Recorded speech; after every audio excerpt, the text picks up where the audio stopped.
সরকারি কর্মীদের কণ্ঠরোধ, তারা আর নিজের কথা বলতে পারবেন না। 2, দাবি দাওয়া নিয়ে আর প্রকাশ্যে সরব হতে পারবেন না, যেটা মাননীয় প্রাক্তন মুখ্যমন্ত্রী মমতা বন্দ্যোপাধ্যায়ের জমানায় যে অধিকার ছিল সেই অধিকার কেড়ে নেওয়া হলো।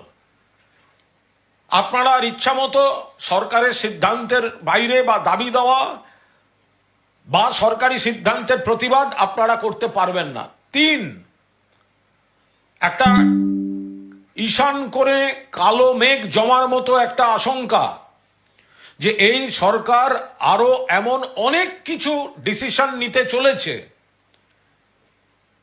যেটায় সরকারি কর্মীদের মধ্যে থেকে আপত্তি ওঠার আশঙ্কা আছে, সেই কারণে গোড়াতেই মুখ বন্ধ করে দেওয়া হচ্ছে এবং তাদের শৃঙ্খলার নামে কঠোর বিধিনিষেধের আওতায় নিয়ে চলে আসা হলো।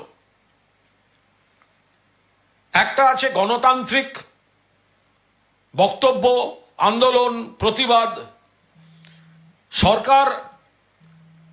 সরকারি কর্মচারী যারা আছেন, সরকারি কর্মী যারা আছেন, তারা নানা বিষয়ে এতদিন মিছিল করেছেন, মিটিং করেছেন, ধর্ণা দিয়েছেন, বিবৃতি দিয়েছেন, সরকার বিরোধিতা করেছেন, মুখ্যমন্ত্রীর বিরোধিতা করেছেন। তাদের মুখে সেলোটেপ লাগিয়ে দিল নতুন সরকার। সমর্থন করবেন গণতন্ত্রে এই কণ্ঠরোধকে? আইন তো এরকম হাজার থাকে। মমতা বন্দ্যোপাধ্যায় তো সেই আইন কার্যকর করে আপনাদের কণ্ঠরোধ করেননি।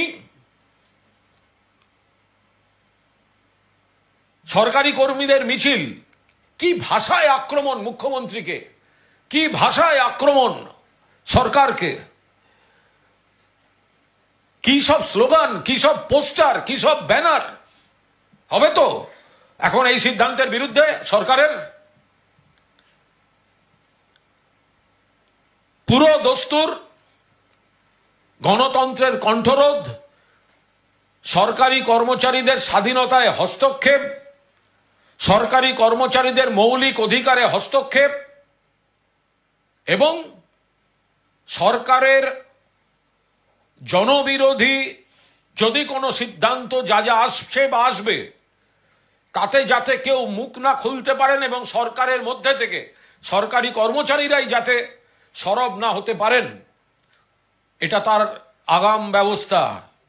সরকারি কর্মচারীরা এবার বলুন, বকেয়া ডিএ একবারে দিন। মুখ্যমন্ত্রী থাকাকালীন মমতা বন্দ্যোপাধ্যায় কি বলেছিলেন?